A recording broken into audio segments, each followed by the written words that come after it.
What's going on, guys? This is Nightmare Whispers.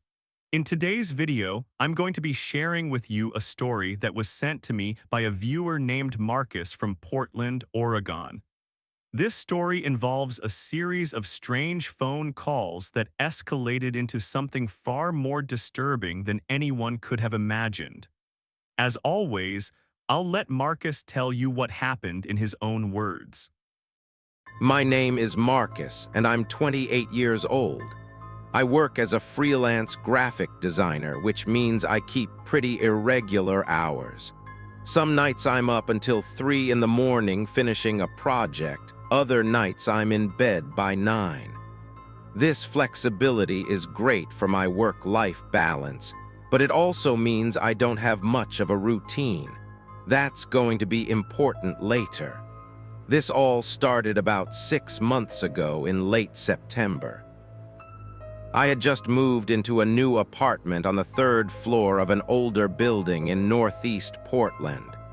The place was affordable, relatively spacious, and in a decent neighborhood. Sure, the building was from the 1960s and had its quirks: creaky floors, outdated fixtures, thin walls. But for the price, I couldn't complain. The first few weeks were uneventful. I got to know a couple of neighbors in passing. There was an elderly woman named Mrs. Chen who lived directly below me, a young couple with a newborn across the hall, and a guy in his 40s named Derek who lived at the end of the corridor. Everyone seemed nice enough, though we mostly just exchanged pleasantries in the hallway. It was a Thursday night when I received the first call. I remember because I had just finished a big project for a client and was treating myself to a beer while watching some late-night TV. It was around 11:30 when my phone rang. I didn't recognize the number, but it was local, so I answered. "Hello?" Silence. "Hello?" I repeated, a bit louder this time. Still nothing, but I could hear something on the other end. It sounded like breathing, slow, deliberate breaths, as if someone was intentionally breathing into the phone. "If this is some kind of prank, it's not funny," I said and hung up. I didn't think much of it at the time.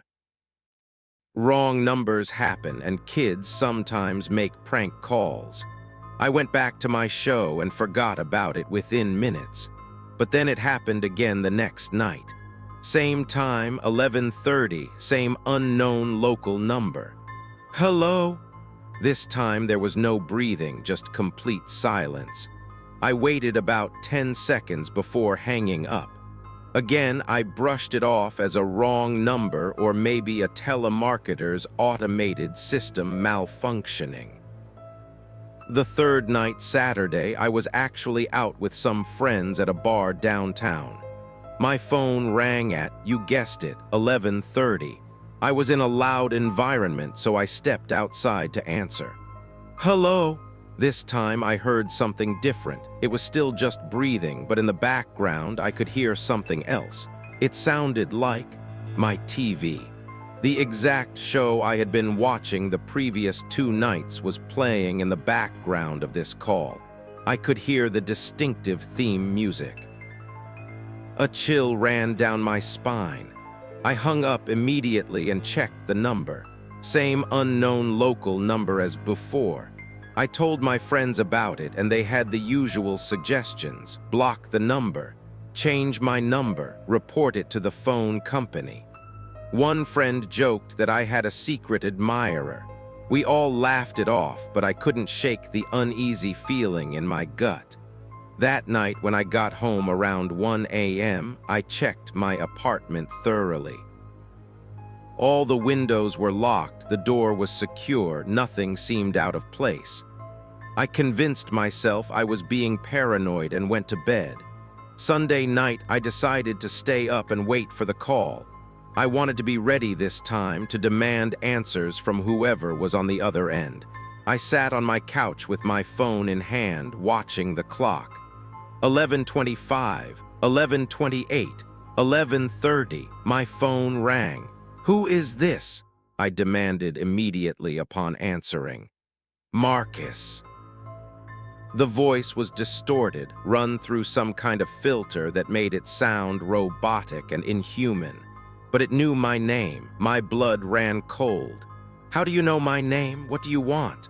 I've been watching you, Marcus. I know everything about you. This isn't funny. I'm going to call the police. Go ahead, they won't find me, but I'll still be watching. Then the line went dead. I sat there, phone in my trembling hand, my mind racing. This had gone from annoying to genuinely frightening. Someone knew my name, had been watching me, and was now threatening me. I immediately called the police non-emergency line and filed a report. The officer I spoke to was professional but not particularly encouraging. He explained that unless the caller made explicit threats or the harassment continued, there wasn't much they could do.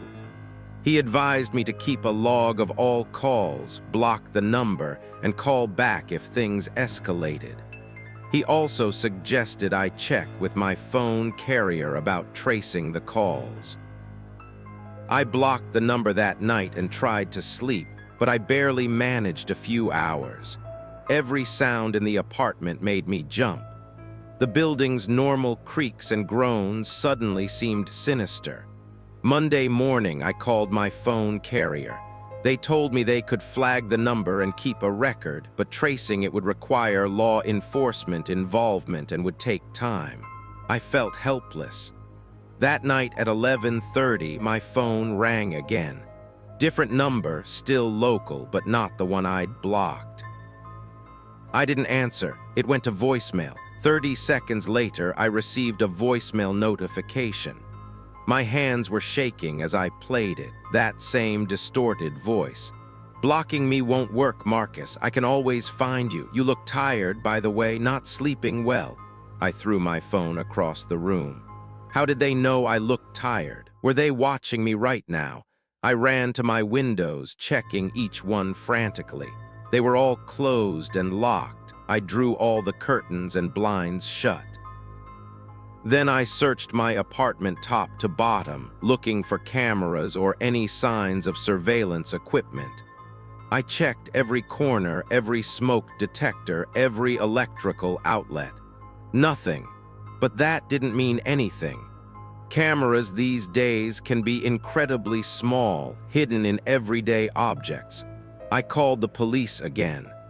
This time I got a different officer who seemed more concerned, especially when I mentioned the caller knowing details about my appearance.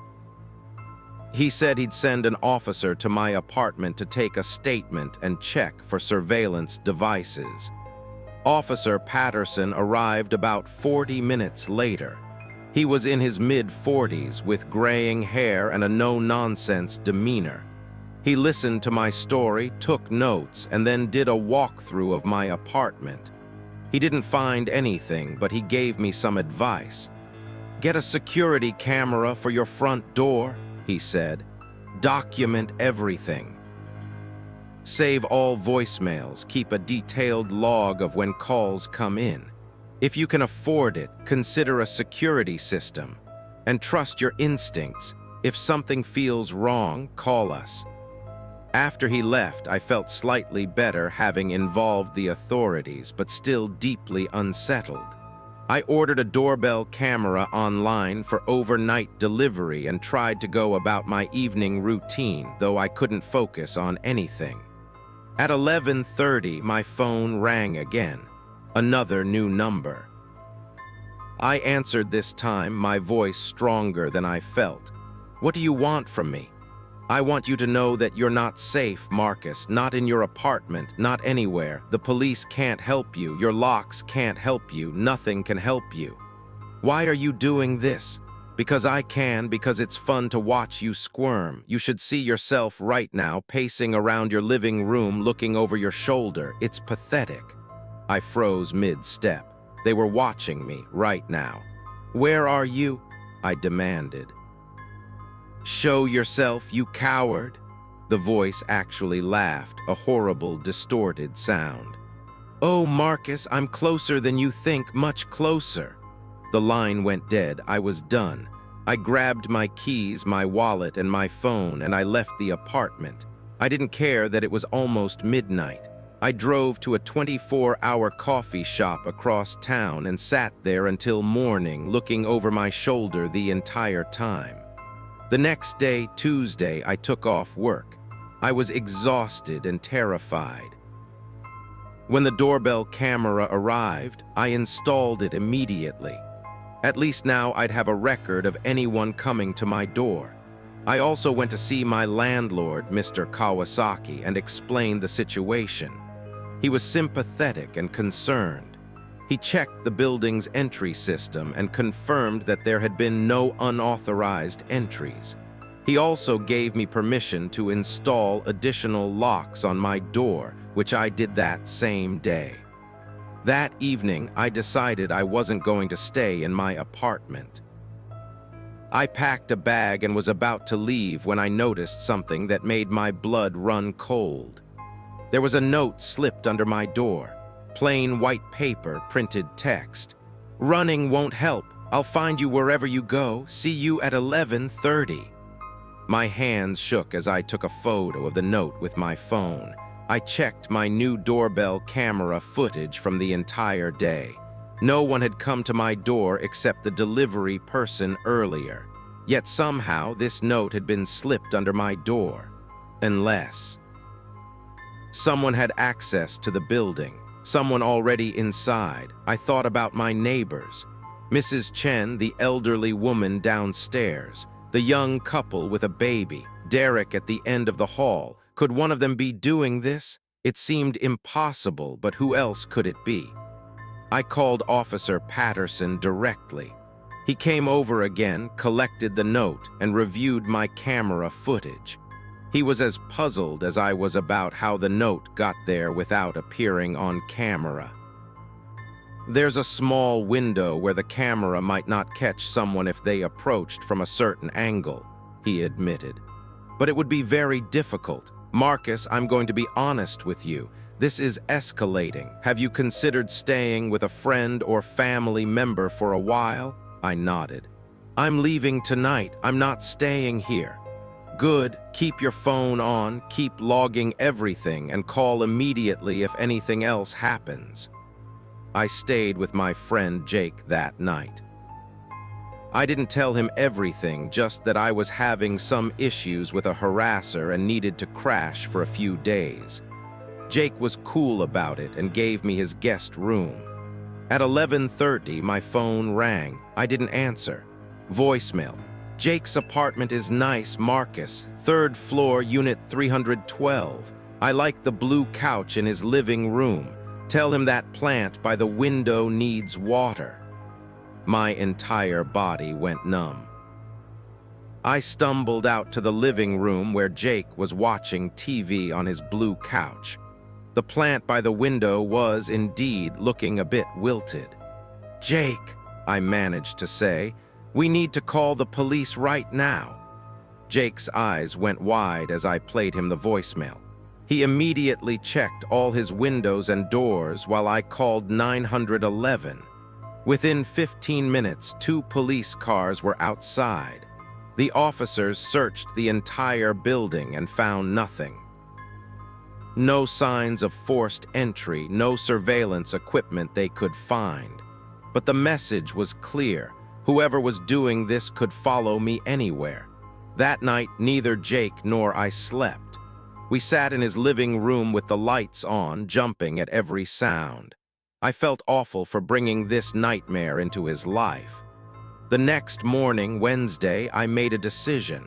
I couldn't keep running and I couldn't keep endangering my friends. I needed to figure out who was doing this and why. I went back to my apartment building in broad daylight. I knocked on Mrs. Chen's door first. She answered with a warm smile. "Marcus, how are you, dear? I haven't seen you in a few days." We chatted for a bit.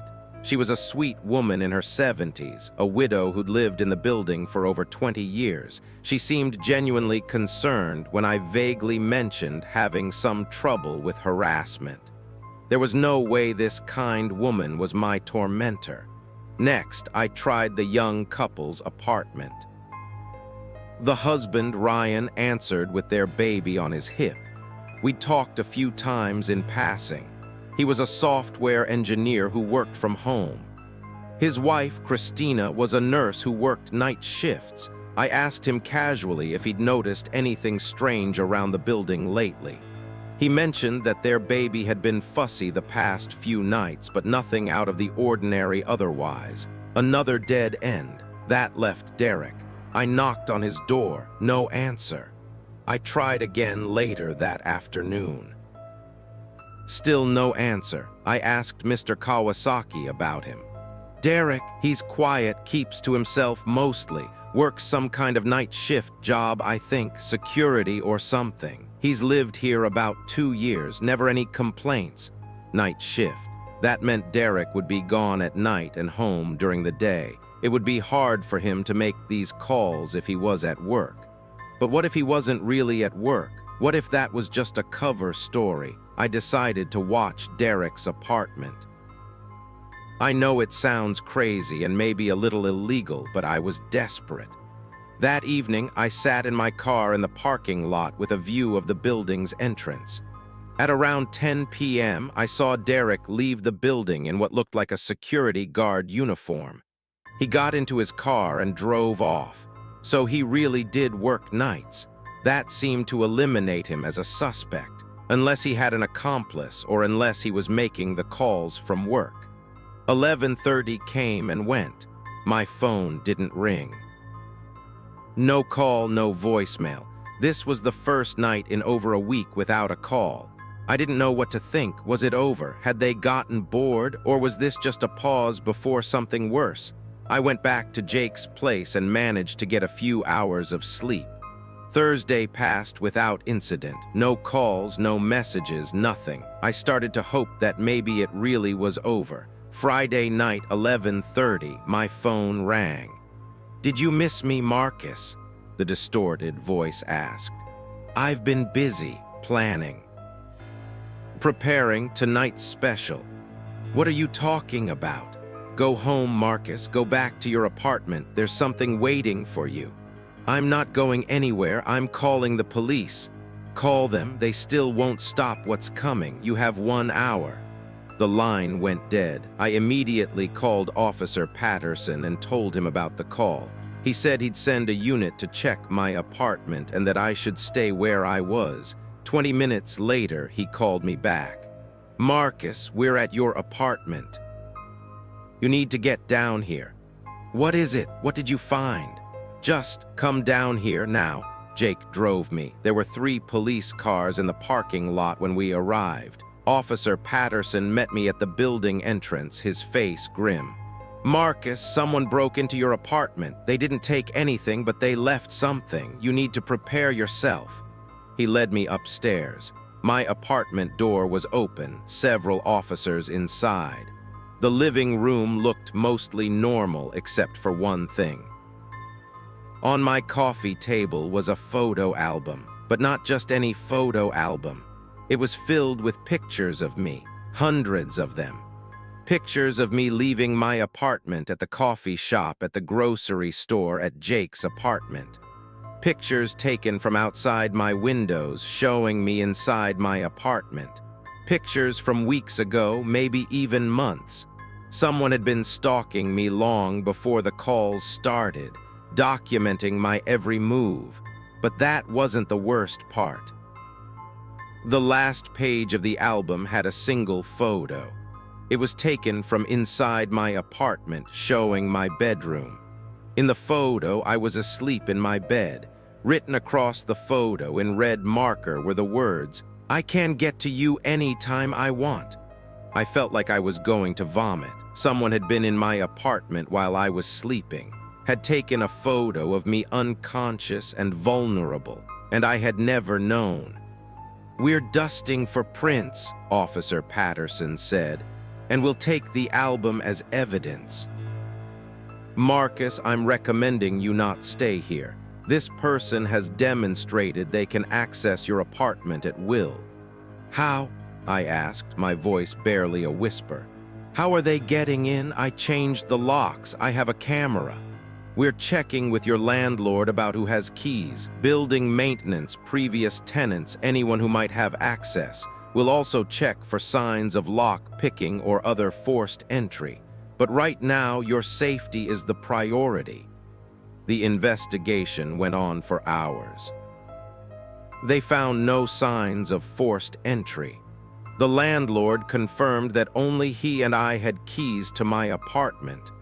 The previous tenant had returned their keys when they moved out 6 months ago. Maintenance staff had a master key, but it was kept in a locked box in the landlord's office, and there was no evidence it had been accessed recently. It was nearly 3 a.m. when the police finally left. Mr. Kawasaki offered to let me stay in a vacant unit in the building, but there was no way I was staying anywhere in that building. Jake insisted I come back to his place. That night, or rather that morning, I finally broke down. The fear, the exhaustion, the violation of knowing someone had been in my home, in my bedroom while I slept, it all came crashing down. Jake sat with me, told me it was going to be okay, but we both knew that was probably a lie. Saturday, I spent most of the day at the police station, giving a formal statement, looking through their database of known stalkers and predators to see if I recognized anyone. Nothing. They sent the photo album to their forensics lab to check for DNA, prints, anything that might give us a lead. I racked my brain trying to think of anyone who might want to do this to me. An ex-girlfriend? I'd had a few relationships, but they'd all ended amicably. A disgruntled client. I'd had some difficult clients over the years, but nothing that would warrant this. A random stranger, that seemed most likely, but also most terrifying. How do you protect yourself from someone you don't know and have never met? That evening, Officer Patterson called with an update. We got a partial print from the photo album, running it through the database now. Also, we checked the security footage from the building's entrance for the past week. There's something interesting. What? Tuesday night, the night that note was slipped under your door, the camera at the building entrance went offline for about 15 minutes. From 11:15 to 11:30. We thought it was a glitch, but now we're thinking someone tampered with it. Someone who knew how to disable it without being seen. Exactly. Someone who knows the building, knows the security system. Marcus, we're taking another look at your neighbors and anyone else who has regular access to that building. I thought about Derek again. He worked in security. He would know about cameras, about security systems, but he'd been at work when most of this happened. Still, I mentioned him to Officer Patterson. We'll check him out, he promised. In the meantime, you're doing the right thing staying away from your apartment. That night, 11:30 came and went. No call. Sunday was the same, no contact from my stalker. The silence was almost worse than the calls. What were they planning? Monday morning, Officer Patterson called again. The print we found came back. No match in the criminal database, but we're running it through other databases. Also, we did a background check on Derek Hammond, your neighbor. He's clean. No criminal record, not even a parking ticket. Works as a security guard at an office building downtown. His employer confirms he was at work during the nights in question. Another dead end. But, Patterson continued, we're not giving up.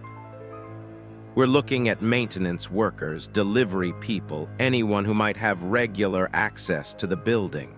We're also working with a tech expert to see if we can trace those phone calls, despite them coming from different numbers. Thank you, I said. I appreciate everything you're doing. We'll get whoever's doing this, Marcus, I promise. I wanted to believe him, but I was losing hope. This person was always one step ahead, always knew where I was, what I was doing. How do you catch a ghost? That night at 11:30, my phone rang. I'd almost expected it in a way. I answered. "Hello, Marcus, did you like my gift? You're sick, the police are going to find you." "No, they won't, but speaking of finding, I found something interesting. Did you know your friend Jake has a sister named Emily? She's very pretty, lives in Seattle, works at a bookstore on Pike Street." My blood turned to ice.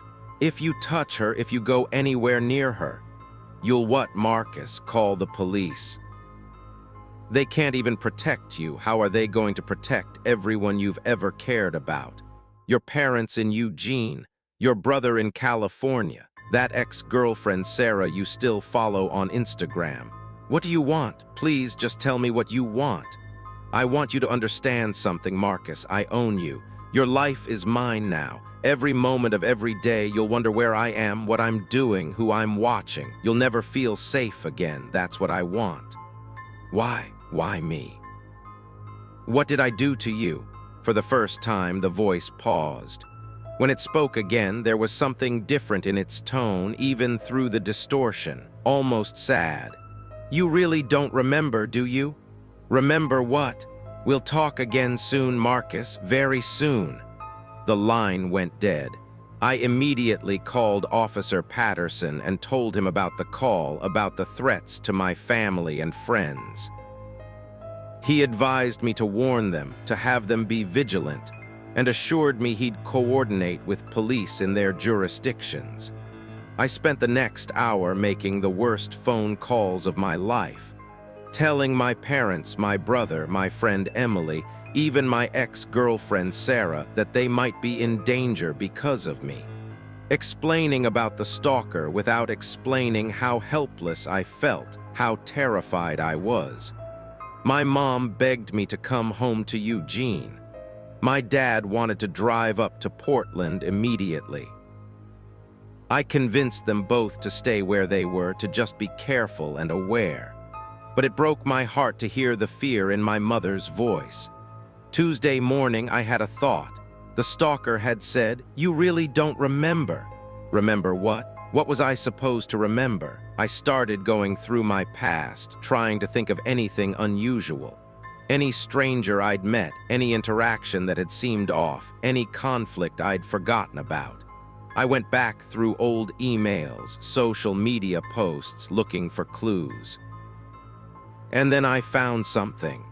3 years ago, I'd been hired to design a logo for a small tech startup. The company was called Nightwatch Security Solutions. I'd created several mock-ups, presented them to the CEO, and he'd rejected all of them. Not politely, either. He'd been harsh, called my work amateurish and derivative, refused to pay me for the time I'd spent, and bad-mouthed me to other potential clients in the Portland tech scene. I'd been angry at the time, but I'd moved on. It was just business, and I couldn't let one bad client derail my career. I'd barely thought about it since. But Nightwatch Security Solutions, security. Derek worked in security. I dug deeper. I looked up Nightwatch Security Solutions. The company had gone under about 2 years ago. The CEO's name was David Hammond.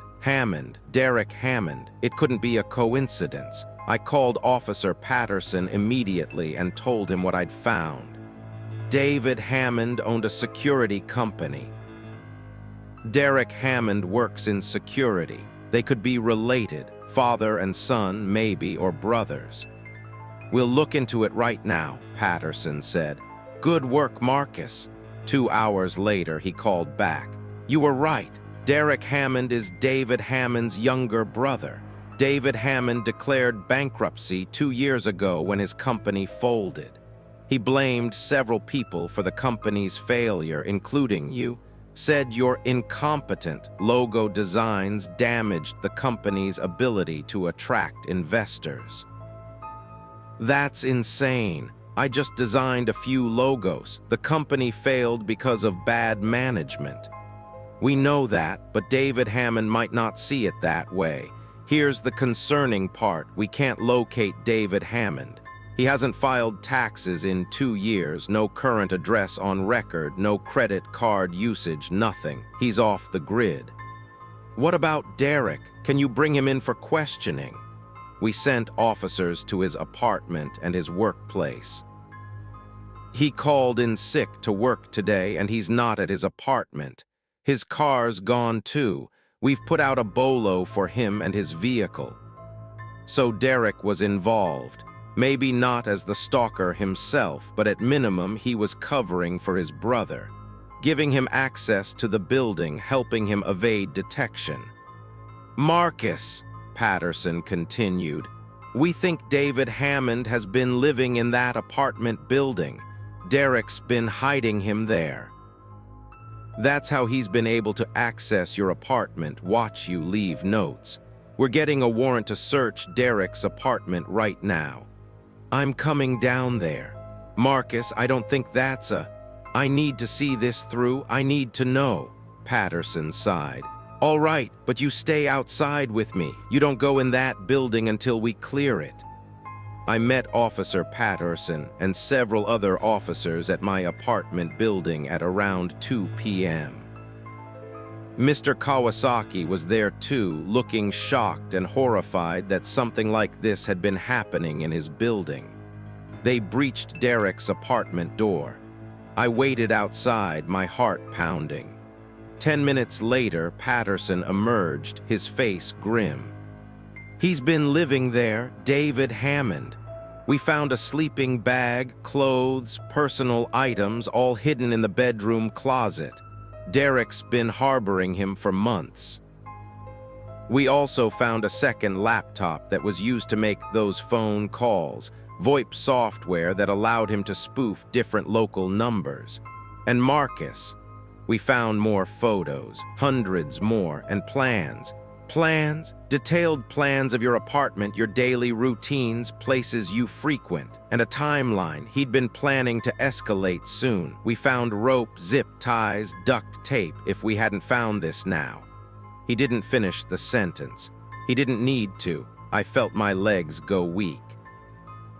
Jake, who'd driven me there, caught my arm to steady me.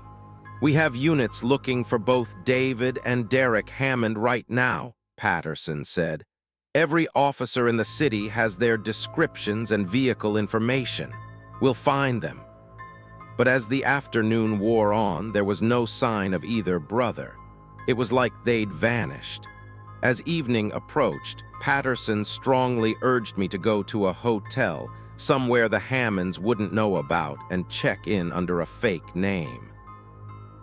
Jake and I did exactly that, choosing a hotel on the complete opposite side of the city. At 11:25 that night, as I sat in that hotel room, my phone rang. I almost didn't answer, but I needed to know, I needed to hear it. Hello, Marcus. The voice was still distorted, but I could hear the anger beneath it now.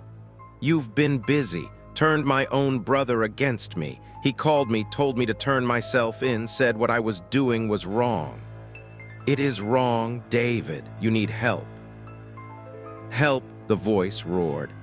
I needed help 3 years ago when my company was dying and you gave me garbage. I needed help when I lost everything, my business, my marriage, my house. Where were you then? I'm sorry about what happened to you, David, but it wasn't my fault. I did my best with those designs. Your company failed for other reasons. No, it was you. It all started with you.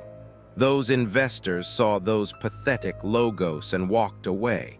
Everything fell apart after that. You destroyed my life, Marcus, and I was going to destroy yours. I was going to make you feel what I felt, fear, helplessness, loss. David, please turn yourself in, get the help you need. This doesn't have to end badly. It already has ended badly for both of us. Goodbye, Marcus. The line went dead. I immediately called Patterson and told him about the conversation. He sounded desperate, unhinged. I think he might hurt himself. We're doing everything we can to find him, Patterson assured me. Stay where you are, stay safe. But I couldn't shake the feeling that something was about to happen. At 11:45, I got another call. This time it was Derek Hammond's number. "Marcus, this is Derek. Please listen to me. I'm sorry. I'm so sorry. I didn't know how far David had gone until today. I thought I was just helping my brother get back on his feet, letting him stay with me, that's all. I didn't know about the stalking, the photos, any of it, I swear. Where are you, Derek? Where's your brother?" "I don't know. He left hours ago, but he called me just now and said some scary things about ending it all, about making sure people remembered what happened to him. Marcus, I think he's going to do something bad. Please, you have to help him. He's sick, but he's still my brother. Derek, you need to call the police. Tell them everything you just told me." "I will. I wanted you to know I'm sorry, and I wanted to warn you. He mentioned your name again. He's obsessed with you. Be careful." Derek hung up. I called Patterson immediately and relayed the conversation. "We just got Derek's call too," Patterson said. "He's turning himself in. We're trying to track David's location now. Marcus, we're sending units to your hotel just as a precaution." The next few hours were a blur of waiting and anxiety. Police officers stationed outside my hotel room. Constant updates from Patterson as they searched for David Hammond throughout the city. At 2:30 in the morning, Patterson called with news. "We found him. He's at your apartment building." "What? Why would he go back there?" "We don't know. We have the building surrounded. Negotiators are trying to make contact. Marcus, he's on the roof." My stomach dropped. "You think he's going to jump?" "We're doing everything we can to talk him down. I'll call you as soon as I know more." I couldn't just sit in that hotel room. Against Jake's protests and the officers' advice, I had them drive me to my apartment building. When we arrived, the whole block was lit up with police cars, fire trucks, and an ambulance standing by. I could see David Hammond on the roof, a small figure silhouetted against the night sky. Negotiators were on the roof with him, trying to talk, but he kept backing toward the edge. Patterson saw me arrive and came over. "Marcus, you shouldn't be here." "I need to try. Let me talk to him, please." "That's a terrible idea. You're the focus of his obsession. Seeing you could make things worse. Or it could give him the closure he needs. Let me try. What do we have to lose at this point?" Patterson looked at me for a long moment, then spoke into his radio. After a brief conversation with the negotiators on the roof, he turned back to me. "They're willing to let you try, but if things go south, you get off that roof immediately. Understood?" I nodded and made my way into the building, accompanied by 2 officers. We took the elevator to the top floor, then climbed the final stairs to the roof access. David Hammond stood about 20 feet from the edge of the roof, disheveled and wild-eyed. Even in the dark, I could see he'd lost weight, looked haggard. This wasn't the successful CEO from the photos I'd seen online. This was a broken man. The negotiators stepped back as I approached slowly, my hands visible and non-threatening. "David," I said quietly, "I'm here. It's Marcus." He turned to look at me, and I saw tears streaming down his face. "You came. Why did you come?" "Because this needs to end. The fear, the anger, all of it. We need to end this." "I wanted to make you suffer," he said, his voice cracking. "I wanted you to feel what I felt, but it didn't help. I thought it would make me feel better, make me feel in control again, but it didn't. I just feel empty. I know you've been through hell, David. Losing your company, your marriage, everything. I can't imagine how painful that must have been." "You can't imagine. You did this to me." I held up my hands. "I understand that you believe that, and I'm sorry. I'm truly sorry that my logo designs weren't what you needed. I'm sorry I couldn't help your company succeed. If I could go back and do it differently, I would. But you can't, and I can't get back what I lost. My wife, my business, my dignity. It's all gone." It doesn't have to be gone forever. You can rebuild, but not like this, not by hurting people who care about you. Your brother is downstairs right now, terrified that he's going to lose you. Don't do this to him." "Derek," David's voice broke. "I've ruined his life too. He could go to jail because of me." "Then don't make it worse. Come down from this roof. Face what you've done. Get the help you need. Let your brother see that you're trying to get better." For a long moment, David just stood there, swaying slightly in the night breeze. I could see him wrestling with the decision, could see the war playing out in his eyes. "I'm so tired," he finally whispered.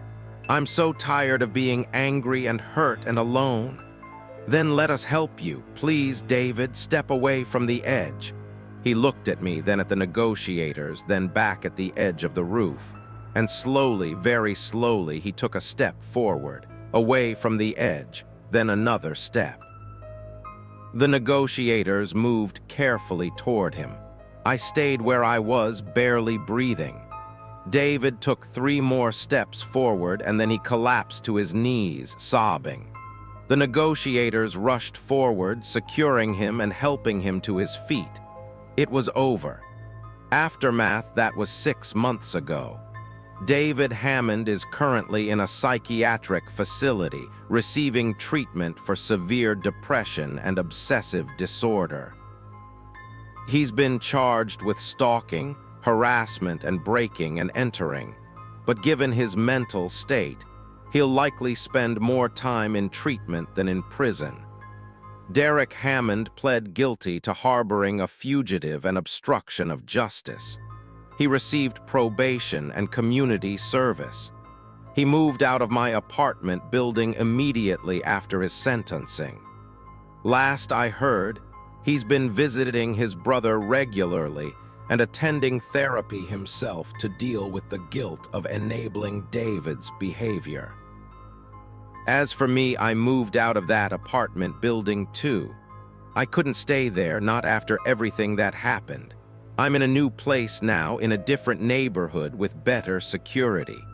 I've also been going to therapy to deal with the trauma of those weeks. I still jump sometimes when my phone rings at night. I still check my locks 3 times before bed. I still look over my shoulder more than I probably should. But it's getting better. Slowly. The whole experience taught me something important, though.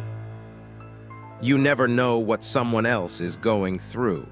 What might seem like a minor slight or disappointment to you could be devastating to someone else.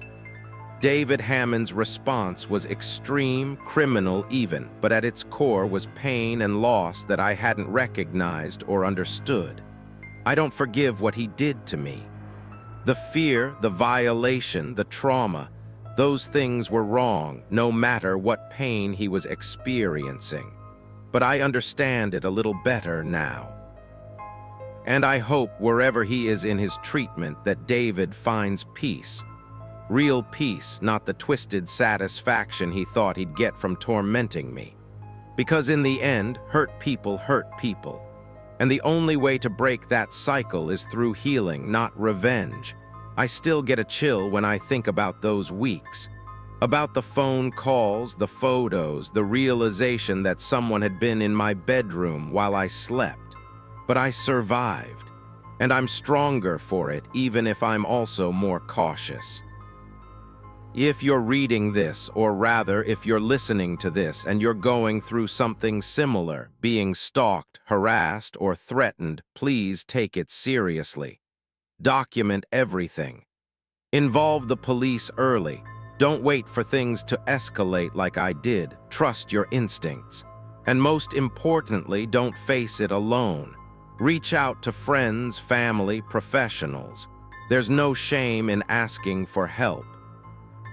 And to anyone out there who's struggling with pain, loss, or anger, please get help before you hurt yourself or someone else. There are people who can help. There are ways to heal that don't involve revenge or violence. That's my story. That's what happened when the midnight calls started. I hope none of you ever have to go through something similar. But if you do, remember you're stronger than you think. You can survive, and you can heal. Stay safe out there.